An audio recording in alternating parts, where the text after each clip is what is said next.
Hello again. On the table tonight is JSB's Exact. These are an 8.44 grain, 0.177. You get 500 in a tin, and this particular tin is the 4.52 grain head diameter. Now, just to explain what that means is JSB do 5 different types, I think, of this exact pellet. No pun intended. And they do them in 0.01mm increments, so you can get one that seals very, very well in your barrel. I'm assuming that would be on the actual skirt diameter, so right at the back. We'll go into that in a minute, why I believe that. So these are apparently carefully selected, made in the Czech Republic, which is part of the reason for doing these now. JSB, they manufacture pellets for other people, so Air Arms and Daystate being two of the ones that we've already discussed.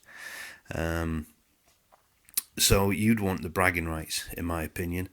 If you're making pellets for somebody else, you out of your own factory, using your own resources, I don't think you're going to want them to beat you. So I expect these pellets to be creme de la creme.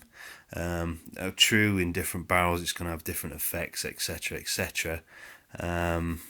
But Air Arms, I think, is a pretty standard barrel. I mean, I don't think there's much issue with it. I don't think you're going to get much variation between one to another, which is why I keep the rifle for everything. So let's dive right in then. The actual cover of the tin itself is quite Polish looking for a Czech company. You'd expect to see maybe a Czech logo on there, but I think it's quite bland. I think your eye is going to be drawn more to the Air Arms ones, which are quite sort of in your face sort of pellets and well packaged. You do get a good representation of the pellet that you're buying. As we'll see later on, it's quite a good representation. The tin itself is quite a loose fit. I don't know whether it's just this one that I've got or whether it's across all of them, but this is quite a loose fit, and these have burst open after testing.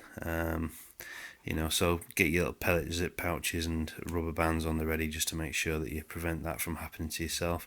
You get a nice makeup pad in there, so it's a good hint that this is going to be quite a good pellet.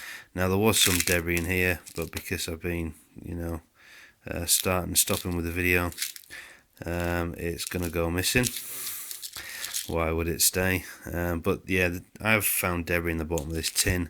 It looks just off where the rim is there, where the coating sort of gathers around the bottom. Has come loose on one of them. Just trying to have a look if you can study this picture a little bit. I know it's a bit of a jigsaw, but the seam, I've noticed where the mould seam joins, or the split line, there you go, you can see it there, is quite pronounced on these. I don't know how much of an effect that would have actually on the overall pellet performance, but as you can see, it's quite prominent, and as you sort of flick around them and study these, you'll notice it. Damage wise, haven't seen many damage in here. They're good quality in that result, generally down to the makeup pad helping out as well. They retail between sort of £9 and £10, so quite a well priced pellet, I think. But for that sort of price range, you're going to expect a fair amount of performance out of them. Definitely top of the table sort of performance, I would say. These are the pellets themselves in a little bit more detail. Hopefully I'm not going to have any struggle focusing tonight, but we'll give it a quick zap of the force. There we go. As you can see, the head on these is a tighter radius than what the Daystates are, which are the current leaders on the board. So they're slightly more aerodynamic, so you expect a little bit more, wind dispersion or aerodynamic advantage off them. Weight wise, they're as you can see there in the back of this pellet, that one there, it's balanced exactly the same as the Daystate, so it's sort of 50% weighted forward with quite a thin skirt. So it's forward heavy. And it's not using a thick wall to kind of balance it at the rear. All the weight is quite forward. That helps it a little bit. With these pellets, I'm starting to find if we end up with a mold like that, it generally, when you're on a lamp, that'll reflect off your lamp and give you a bit of a tracer burst. It certainly makes it easier to chase them. I find. So, you know, something to look out for. This one up the back here was one I deformed in a previous video, which I scrounged. I mean, I do all these off the actually from start to finish. I don't edit or anything like that. You know, I haven't got that sort of level of technology down. But the pellet tail was really soft. It's probably worth having a quick look at the day state one at this point to find out exactly sort of what happened and how it compares to that one. But the lead at the back was quite soft. It felt a lot softer as well, so deformation wise was definitely going to get a lot more than what we've seen on the match and the VMXs, I think anyway. So what we'll quickly do is at this point just zip quickly over the quality. So we'll look at the spreads of the data and a little bit of data around the pellet. So here you can see, so you know I'm not messing you about, we've got the day state exacts, 5.52s, they're in Aero-dome. You've got the spreads there of everything. So they give a quality score of 0.53, you know, which is, to be honest with you, out of the JSB factory, that's pretty much the worst. The air arms were 0.52 and the day states were 0.48. I think they were 0.49. They were inside the bracket, weren't they? So you know, again, quite tight, but at the same time not tight enough, it would appear there. And as you can see, you've got a cost score there of 8.41. You know, and you can see the prices up here that were quoted. I'll actually bang them in now so you can have a quick study of where I got the prices for these. But as you can see here, you can pick these up for as cheap as £6.25, which I think is pretty good considering you get 500 of them. So on the delivery score, what do we get? Right then, so standard format for shooting, you know, out the air arms on ×9 mag with the Hawk, and we shot the 3 groups, and this is what we got, center to center. Let me try and just help with the focus there. You know, it came out 11.5 millimeters. We have another one here at 15 millimeters for the second group. Let me try and help you with that again. That's probably better. But you can see there, that's 15 mil. If I straighten that up, there we go.